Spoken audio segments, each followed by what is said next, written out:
สบายดีสบายเจ้าซื้อในใดเนาะชื่อไว้สาวแว่นโอ้สาวแว่นคนสวยคนนั้นดิ สบายดีสาว สบายดีเจ้าซื้อนี่เลยฮะ คอยซื้อก็เลิก เจ้าซื้อในใดเนาะ ชื่อที สาวที่อ๋อสาวที่อายุจักปีเลยเจ้าเนาะ 16 16 ปี ปี สาวแว่นจักปีเลยเจ้า15 ปี 5 ปี เจ้าเข้าโรงเรียนบ่เนาะ บ่ได้เข้า ออกแล้วเป็นยังคือออกเรียนสิเอาผัวบ่ สาวลาวเขตนี้ก็หลายๆคนก็เจ้าก็ไปเล่นผู้สาว4คนไอ้แม่ได้ลีเด้อพี่น้องหมู่บ้านนี้บ่มีสัญญาณเด้เห็นบ่ ไอมา3 คนน้องมา4 คนโอ้ไปเล่นโทรศัพท์หมู่บ้านที่บ่มีสัญญาณโทรศัพท์มีที่จุดเดียวมีสัญญาณพี่น้อง สาวตรีกับสาวแวนเนี่ยนอนนำกันบ่สุเจ้าวะนอนนำกันจักคน3 คน กะเขาเจ้านอนนำกันได้เป็นหยัง2 คนเจ้าคือนอนเฮือนไผเฮือนมันอ๋อเวลานอนเฮือนตัวเองเวลาลงผู้บ่าวก็ลงบอมตามมาเขตหมู่บ้านน้องนี่โอ้ยยุงหลายเอลีพี่น้องเอ้ยสาวเวียนใส่ว่าสิไปนอนป่า นั่งกับเขา เอา อ้าวเฮ้ยนอนกับไปกับคอยก็ได้ สิไปนอนบ่ ไปนอน ก็ได้ก็ได้แม่นบ่แม่นรีบบ่ห้อย ขออนุญาต เอาจัดไป ขออนุญาตก่อน เออ เอาคือเจ้าสินี่เอาบัตรผู้เบาอยาก ใช่สินี่เข้ายันคอย อ๋อคันท่าเขาจะกอดเนี่ยกอดเลย เขากำลังสิกอด นี่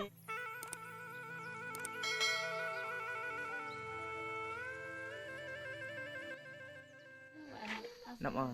สบายดี สบายดี สบายดี ไม่ยังสบายดี สบาย ฮะสบายดีหรือว่าสบายเด สบายดี โอ้สบายดีไปว่าบ้านสวนเนาะนี่พี่น้องเอ้าน้องไปใส่มาอยู่จุดนี้คือหลายคนแท้กลางคืนนี่ฮะน้องเห็นอย่างอยู่นี่ไปเล่นโทรศัพท์โอ้เวลาไปเล่นแต่ละมือแต่ละวันต้องไปเล่นจุดนี้ตลอดเลยบ่เมื่อนี้ผู้สาวหลายบ่มาเล่นบ่หลายอยู่บ่เอ้าเป็นยังคือเห็นแต่น้อง2 คนจุดนี้ เขายังกินข้าว อ๋อก็เลยเจ้ามาทาผู้บ่าวก่อน บ่นัดกันสิเบิดก็ไปเล่นกันแต่ตอนแรง อ๋อโดยคิดว่ามาแต่ประมาณจักโมงน้องมาแต่พี่ 6 โมง 6 โมงแรงตอนนี้จักโมงแล้ว 7 โมง 7 โมงกลับจักโมง10 โมงโอ้โดนเติบอยู่เนาะนี่พี่น้องสาวลาวหมู่บ้านบ่มีสัญญาณโทรศัพท์ อันนี้ก็จะเป็นสาวหยังเจ้า หอม สาวห้อมนี่เจ้าซื้อหยังอันนี้นะสาวเปลี่ยนบ่ อันนี้ก็จะเป็นสาวเวียนขับ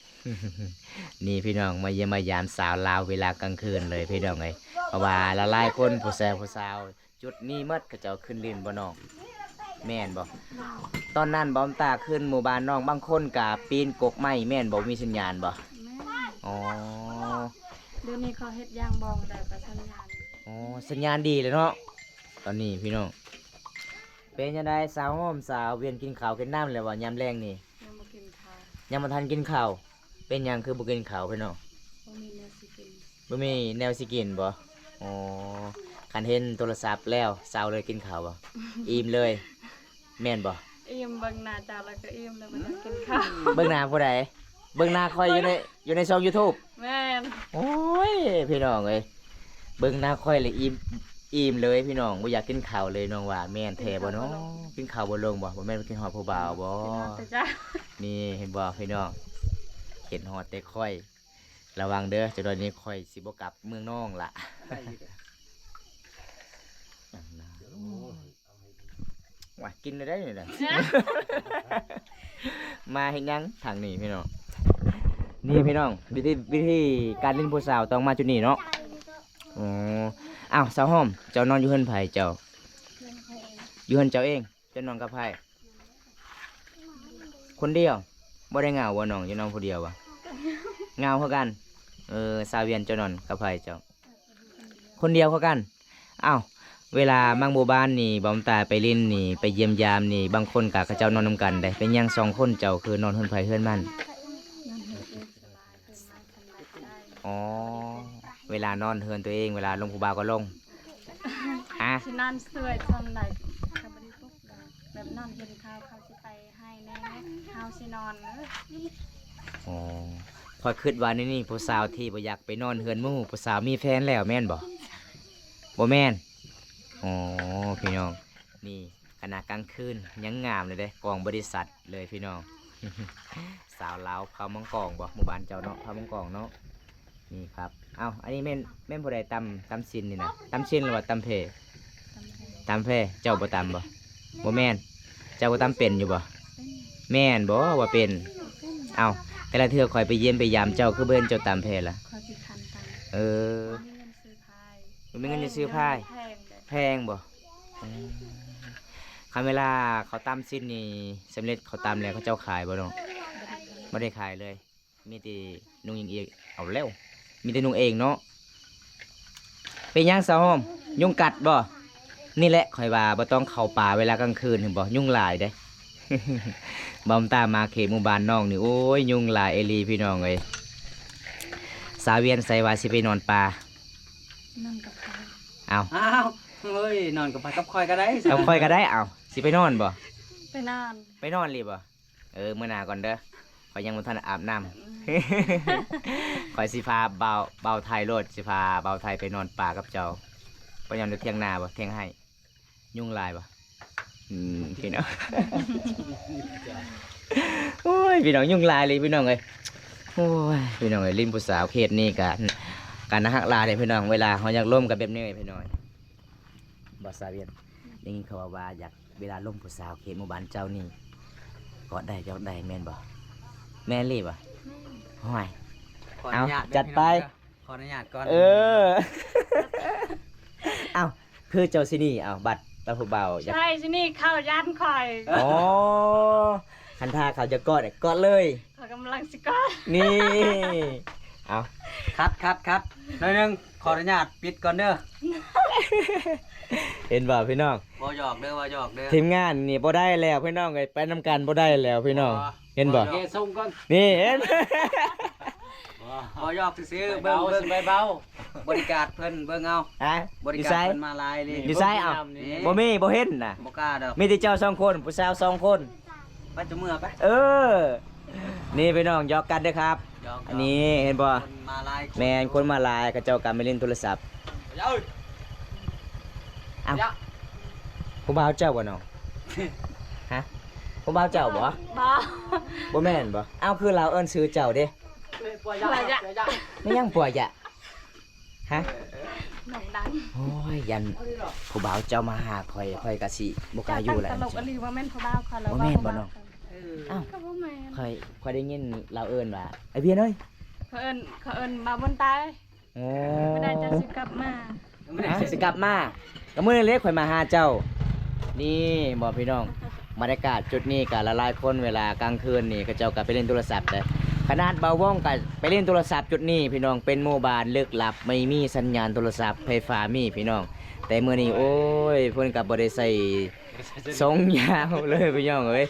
นุ่งแบบนี้บ่ได้พี่น้องไปกลางคืนบ่ อั สิ น ไป ตรายอันตราย อันตรายแน่นอน สิไปกันเครียดนี่ แม่นบ่ แม่น บ่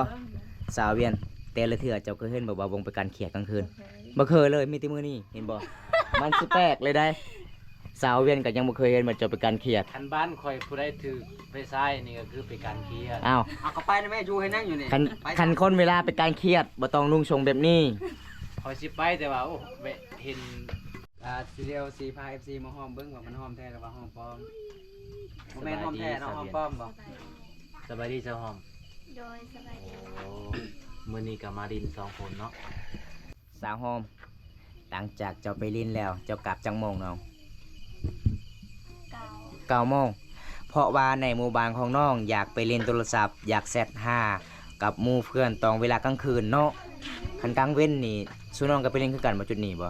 สัญญาณบ่แห้งบ่กลางเว้นบ่ เบิ่งนิดหน่อย แห้งคือกันอ๋อแต่เฮาเฮ็ดเวียกเนาะคันเวลากลางคืนต้องไปเปิดสัญญาณจุดนี้เนาะจึงมีเนาะโอ้พี่น้องป้าสาวหอมสัญญาณดีบ่จะอยู่ทางนั้นบ่บ่มีอ้าวจะไปเจ้าสิไปหาบ่อนใดอีกมีสัญญาณนะไปต่ออีก โอ้บอลผู้บ่าวอยู่หลายบ่ คือบ่นอนยิงเปื่อยๆยิงผู้เดียวเนาะ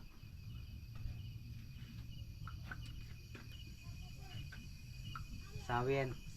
จักโมงสิกลับจังหน่อย 8 โมง 8 โมงก่อนคือกลับไวแท้มื้อนี้ ไว้ เป็นหยัง บ่ได้เป็นหยัง เป็นคนที่เขาบ่ตอบ มีบัตร เป็นเดือน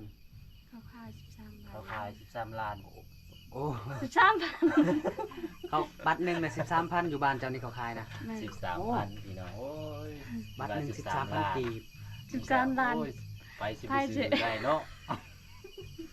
นี่ฮะ พี่น้องเอ้ยซาเวียน ครับ กับซาเวียนว่า13ล้านบัตร เจ้าก็เรียนอ่านหนูอะแต่หนู มวยตะเตือ จึงเปิดจึง เงียบๆแต่ผู้บ่าวเสร็จหา ไม่ย่างจะเห็นนะเห็นยุงตอดอ้าย ผู้บ่าวสาวหา เป็นเบียง เออมิงกระเบื้อง เป็นงานแห้งอยู่บ่แต่ละมื้อนั้นน้องไปรีด ไม่ย่างมิงกระเบื้อง ย่อไปละกันไหนล่ะ อยู่พุ่น บ่สาวเวียนไม่ย่างจะเห็นอยู่หัวข่อย หาจะหัวคักเอลิ แม่งกระเบื้อ โอ้มันแม่นเล็กมิงกระเบื้อบ่สิอองมื้อนี้บ่น้อง แมงกะเบียด ไม่ย่างมิงกระเบื้องนะ แมงกะเบียดตัดเย็นนะ กระจีม แต่ที่ไหน ตัดเย็นมา อ๋อมิงกระเบื้อ โอ้ยจีเนาะ มิงกระเบื้อติดอยู่หน้าผาก โอ้จีจี แม่แม่นติดมิงกระเบื้อจับอยู่หน้าผากโอ้ เพราะว่าเป็นเล่นอยู่พุ่น สาวเวียนนี่หัวคักหัวแท้พี่น้อง ก็เห็นแต่ดนเลยพระเจ้า จะเห็นแต่ดนบ่คือบ่บอกอ้าย แม่งกระเบื้อ เจ้าคือบ่ตีซะ แม่งกระเบื้อหยัง คันยุงคล้ายหน้าตีอัน อ่ะ นี้ เจ้าสิตีแห้งจนตายเลยบ่เจ้าตีแบบได้เจ้าสิตีนะ เป็นไงพอตื่นแม่ไปยักนอน อ๋อพอดีห้องแกมเนาะ คือบ่ฟาดแห้งบ่ จริงลักเฮ้ยคือ ไม่ เบิ่ ยัง ง กู นี่ จิต พี่น้องเอ้ยคันเห็นยุ่ง ไม่ยังกูจิตเลย ตายเลย ตายเลย เออ โอ้ คำที่เจ้าบอกให้สาวเวียนตียุงอยู่หน้าผากข่อยตายเลย ตายเลย มันตายยุงค่อยตาย สาเวียนแพงนี่เนาะ โอ้อากาศเริ่ม แพง ก็เลยผัดอย่างงี้เองเนาะ อืม ประมาณนี้นะอากาศก็เริ่มเย็นเริ่มหนาวๆแล้วทุกคนเลย เคยตั้งเน็ตเป็นรายเดือนอยู่บ่ซาเวียน เคยอยู่บ่คุ้มอยู่บ่ คุ้ม คุ้มเนาะเป็นอย่างเดียวนี่คือบ่ตั้งเป็นรายเดือน บ่มีนะบ่มีเงิน บ่มีเงิน แบบบ่ได้ข่าวเมืองเนี่ยคันนี้บางเทื่อก็เติม ก็ว่าอยู่บ้านเขาเจ้าขายแพง เขาบ่ได้ขายบัตรเป็นเดือน บริการบัตรเป็นเดือน เขาขายบัตร10,000 เจ้าก็เติม10 บาทมันก็ได้เป็นเดือนละเด้เข้าใจป่ะ เข้าใจเพื่อสิซื้อนั้น10 บาท เจ้าซื้อได้บัดนี้ คันซื้อ10 บาทก็ไปซื้ออยู่มือ10มื้อ อืม แม่นบ่มื้อละบาทไปซื้อ ยังอีกฮะยังอีก2 คนนี่ เออ บ่ทราบว่าเวลาจะไปซื้อบัตรในเมืองบัตรหนึงเนี่ยจะไปเทื่อนึงนั้นบ่ หมู่ไปเข้าเมืองกับทักน้ำ อ๋อ เมือง คิดว่าบัตรหนึงน่ะไปเทื่อนึง มื้อนี้นะเป็นหยังคือว่าบ่เห็นผู้สาวมาจากคนมีแต่คือผู้เจ้าสองคน เป็นหยัง จังน้อยบางเทื่อ เขายังบ่ทันกินข้าวกินน้ำเนาะ บางเทื่อเขาก็บ่นัดเขาก็บ่ได้ไปลิ้นก็ หรือว่าแบบเขาฮู้ แบ ว่า บ สม เขา ค บ่ อย ฮู้ มา ห บ่ นังสือได้บ่ฮู้ได้มีแต่ชัดเสียง แต่น้องนี่ฮู้หนังสือเนาะ ฮู้ หรือว่าสมเขานาฮู้จักว่าสมคอยมาพี่แหละบ่อยากมาบ่จัก บ่แม่นแบบเขาบ่ฮู้หนังสือเขาบ่ได้เรียนนะ โอ้ย แบบชัดกับเขามีแต่ชัดเสียง สาวหอมน่ะจะฮู้บ่ว่าสมคอยมาก่อนอยู่นี่แล้ว จะฮู้บ่ บ่ฮู้จัก บ่ฮู้ เจอกันโดยบังเอิญทุกคนเลยเฮากับมาเล่นสัญญาณอยู่หมู่บ้านเพิ่นเนาะและซาเวียนนี่ก็เฮากับบ่ได้นัด เพิ่ เพิ่ น น เล เลย ย แบบผมลิขิต เฮาบ่ได้นัดแต่เฮาไปหาเพิ่นอยู่เฮือนเนาะแต่ว่าบ่เห็น เป็นยัง เล ไง ย สาวห นํ อม มา เพิ่นว่า ที่หมู่บ้านเพิ่นเล่นสัญญาณนี่เนาะก็เลยได้เห็นเพิ่นอยู่นี่ โอ้ทำไปลินอยู่พุ่นแห้งยุงสิใหญ่เด้อ ยุ่งอยู่ แต่ แล้ว ว่าอยู่นี่ ยังน้อยเลย ตาหัวขาดหัวแท้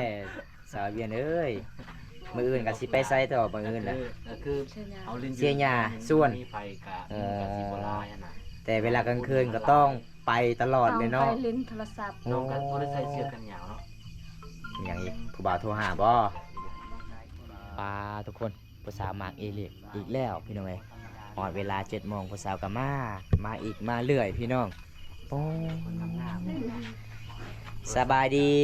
สบายดี สบาย เจ้าซื้อในใดน้อง ชื่อไว้ สาวแว่นโอ้สาวแว่นคนสวย คนนั้นดิ สบายดีสาว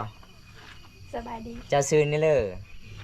ฮะ คอยซื้อก็เลิก สันทับ เจ้าซื้อในใดน้อง ซื้อที่ สาวที่อ๋อสาวที่อายุจักปีเลยเจ้าน้อง 16 16 ปี 6 ปี สาวแว่นจักปีเลยเจ้า 15 ปี 5 ปี เจ้าเข้าโรงเรียนบ่น้อง บ่ได้เข้าออก ออกแล้วเป็นหยังคือออกโรงเรียนสิเอาผัวบ่ ฮะ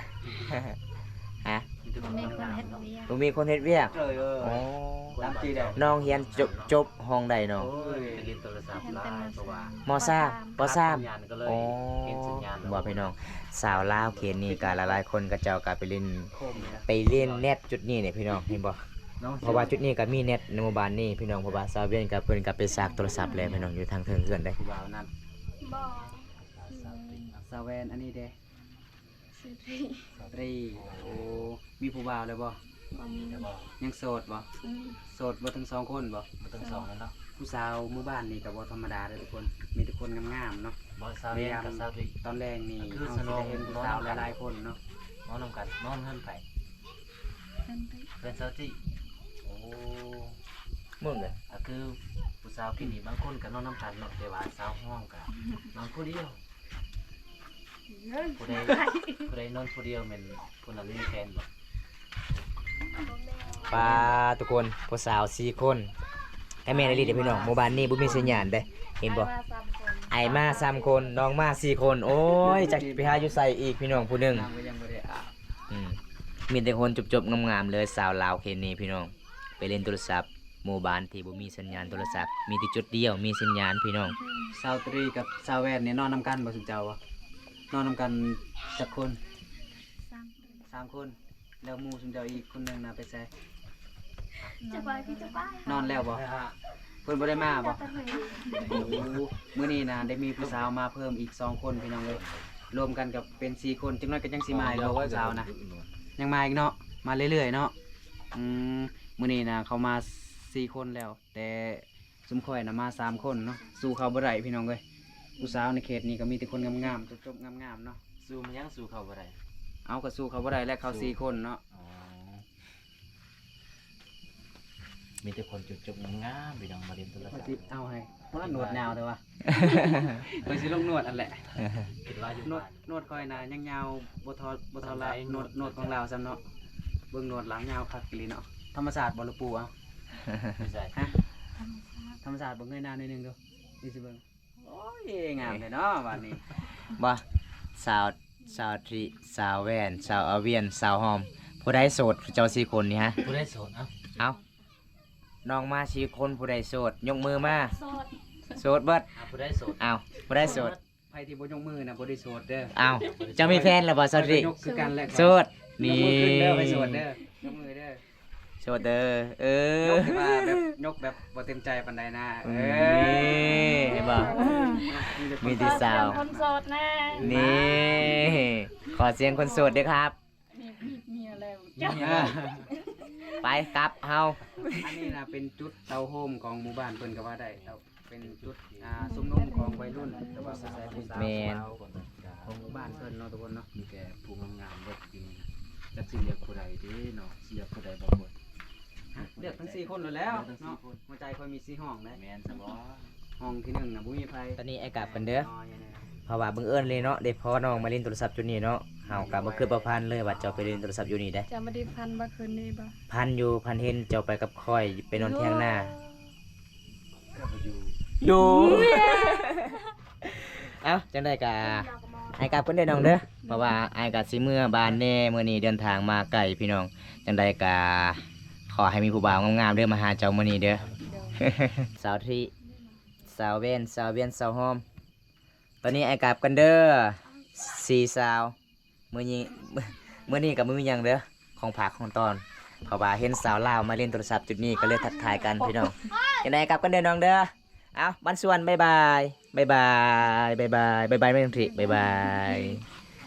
เอา หอม บ๊ายบายเด้อบ๊ายบายสาวหอมอายะบ๊ายบาย